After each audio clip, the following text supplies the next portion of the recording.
So just a quick little overview, right? If you've been watching Ride Media lately, well, in 2021, you may have noticed that I was going crazy. No, I was maintaining my sanity on the home trainer. And then the minute the lockdown ended, I was out on the roads.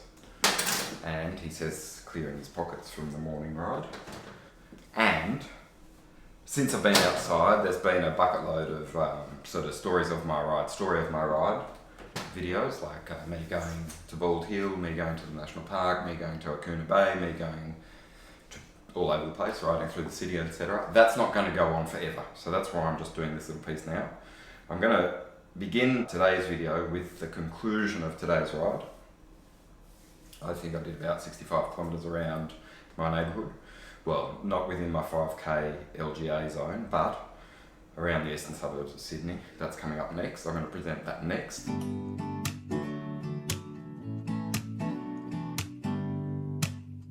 You'll see things like me doing an interview with Chris about this lovely old bike that he's riding with some friction shifting, Campagnolo, 6-speed. Yeah, it's a long story, you'll see it. And I just sort of don't want people to think, oh no, Rob's just given up on the racing scene, he's given up on product testing, he's just, all he's going to do now is talk about riding his bike around his town. There's going to be a lot more to it, but I'm doing it now with purpose because since the lockdown, you know, obviously I've been going out on the bike and enjoying myself. Anyway, the point being, now that I'm outside again, visiting old stomping grounds on the bike, I'm seeing it in a different way, and it's spring in Sydney, which in October it's just, except for the jacarandas, which I hate, I think I made that clear, except for the jacarandas, spring in Sydney is just absolutely magnificent. So if you live here, get out, enjoy it, and if you're in Melbourne and you're now able to roam beyond your LGA, local government area, I hope that's the case for you. I hope you're enjoying yourself.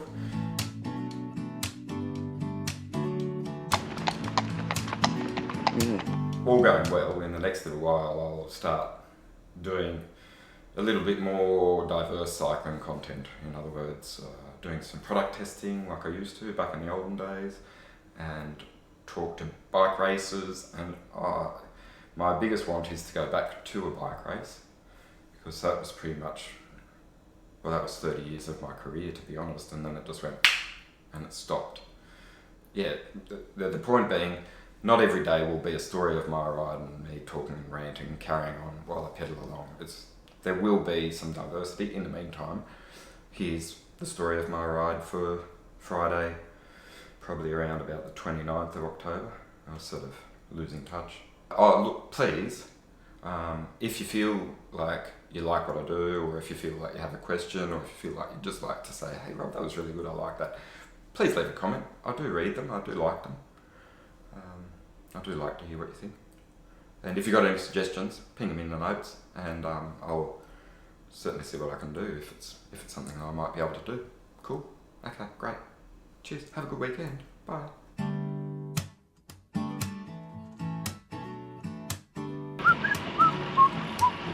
Early morning, chains are making a racket, haven't cleaned it very well.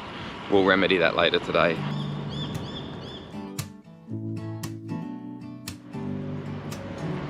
A considerable variation to a common theme.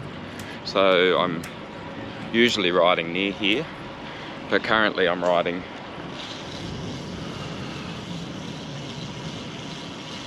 right in front of Central Station in Sydney. So there you go. It's hardly an epicentre of activity, and it really, actually, to be honest, hasn't been for many years. I'm just going a different way, because I'm going to get my day started with a proper coffee made by a barista, instead of a Seiko espresso machine, which I've been using exclusively for my caffeine intake for all but one coffee since the end of June.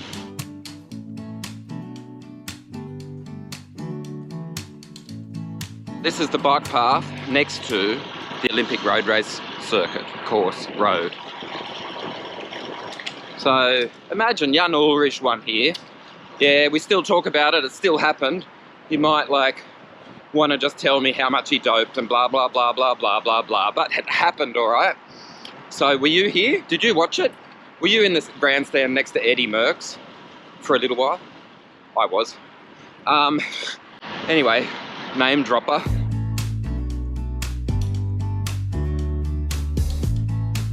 Little explanation for non-Sydney-siders. SCG. I don't know the name. Something else, a new one. They knocked one down to build another one, and it's an old story and it's not really a great one. So whatever, who cares? Super expensive bridge back there, and another one just there. So the first one, the super expensive one, went over twice the budget, 40 million or something dollars.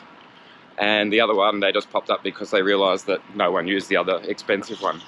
And they actually needed to get people across the road when they were going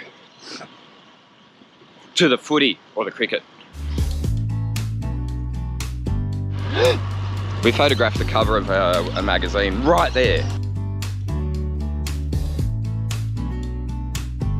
One was finishing his career and one was starting it. That's Bicentennial Pavilion. It was designed by Alex Arness for the bicentenary, thus the name.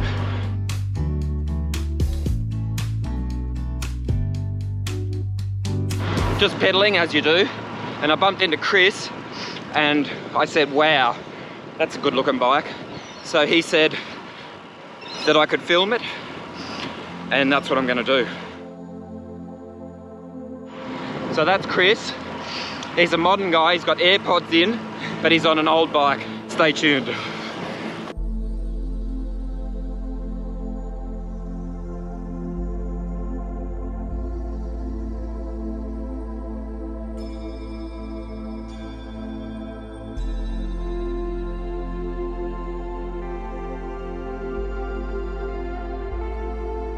This is a 1974 Hitchens, made in London. I bought it from the original owner, who had raced it in England.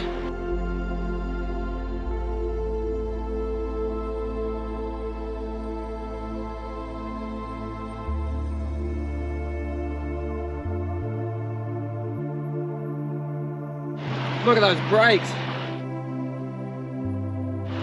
That's amazing. And the stem. Kids, you should Google all of that.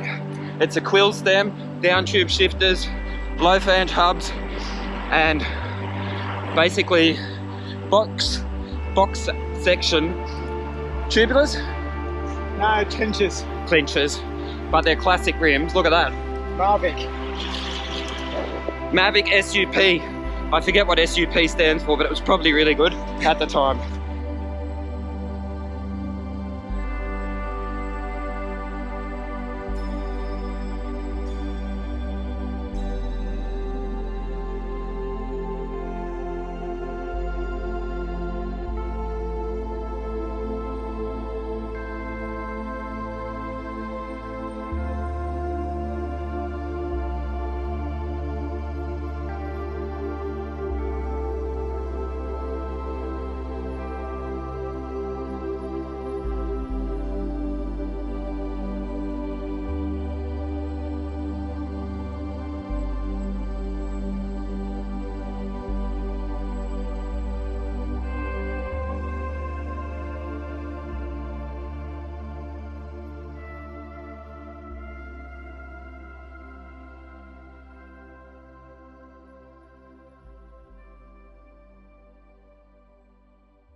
Chris has agreed to just calm the farm with the pace. And we're going to talk a little bit about his bike. But do you want to just tell me a little bit about it? Sure. This bike was in the 1976 Goulburn Sydney race. Okay. It's essentially original, apart from the levers and the brake levers. And I'm scouring the internet to try and find period correct ones to bring it back to its original. Alright, so anyone got levers? Campagnolo, 1974, let us know, and I'll ping Chris a note later on. But he also needs some shifters, yeah? Down tube levers, yeah. Down tube shifters. Anyone got them in the shed? I'm sure there's a few lying around. Come on, guys. All right, well, thanks for having a chat. Thanks very much.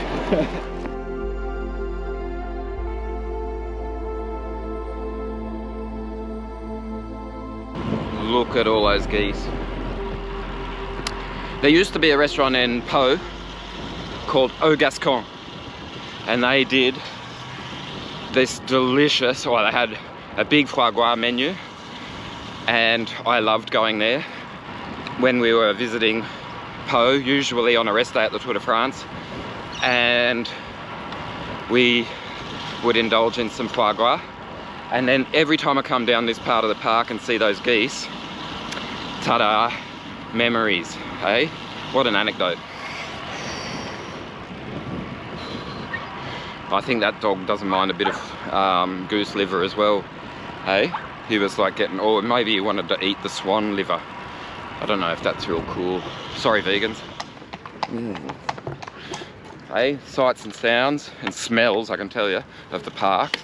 Does give a little bit of scenery, doesn't it? Oh, a little tip.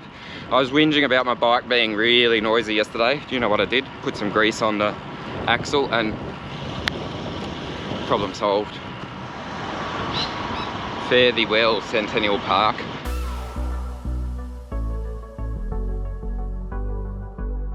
Just gonna take a little moment on this quiet bike path just to talk about a little bit of cycling etiquette. So, number one, if you sit on, just say, hey, I'm gonna sit on. And number two, if you go past and then do it like after a big effort and then you're gonna slow down, just say, oh look, I just did a big effort. No, you don't have, you can do whatever you want. There's no rules, okay? I'm not trying to make, I'm just trying to make it a little bit more, I'm trying to spill out a little bit of logic. And the thing that prompted me to pull out the camera and talk about etiquette as I pedal up past Randwick Racecourse is this guy came speeding by, no problem, I'm okay with that. And then he sort of started to ease off the pace as the gradient went up. And so I was like, oh, well, I'm on his wheel. I was like, yo, I'm here. I'll let him know. And I said, yo, just gonna sit on, that kind of thing, something like that. Some friendly greeting. I tried to be friendly. They didn't acknowledge me, neither here nor there. But then we pedaled along a couple of 100 meters more and he starts blowing his nose, knowing I'm on his wheel. Like, ordinarily bad, COVID era, bloody shocking, rude, dangerous. Seriously, I've got a mask, I've got two masks, one in my nicks, if I need it. Never mind, I've got it tucked up there, quick access. And then another in my pocket, I'm not gonna show you, that's boring. And I try to be safe, and then I follow a guy who sort of forced me to follow him by going real slow. And then, what do I know? He's snotting on me. Good morning. And I don't think that's real kosher or cool or the done thing, to be honest. So, maybe he just sneezed. It didn't feel like a sneeze, it felt like a deliberate, like, bushy blow.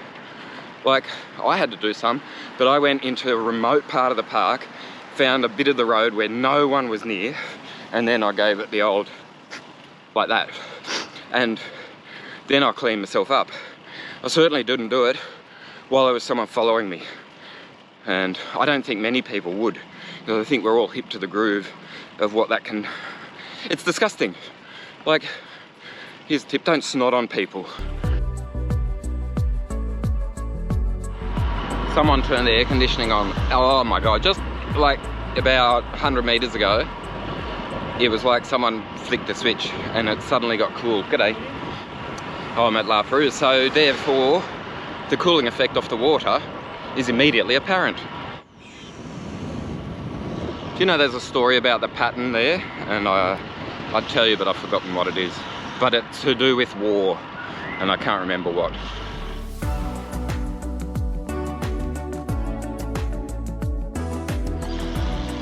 All right, let's find out about that paint job. Boom.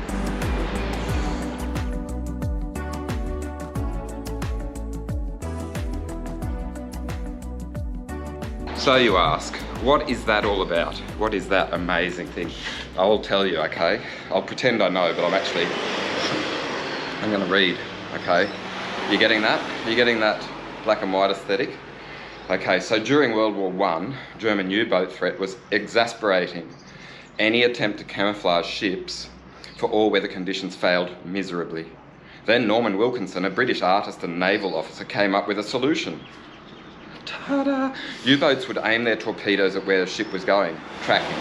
So in an attempt to confuse the German torpedoists, Wilkinson proposed painting ships with high contrast angular stripes. This would make it difficult to determine which way a ship's bow was pointing and therefore which direction it was heading. The Brits called this dazzle painting and the Americans called it razzle dazzle.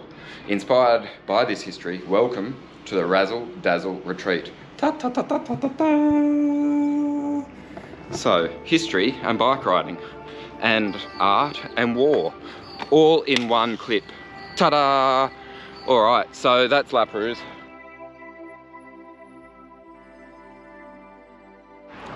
La Perouse is actually from Albi. I don't know if you knew that. Albi is where Australia's first Tour de France winner won his first Tour de France stage. Stage 13, 2007.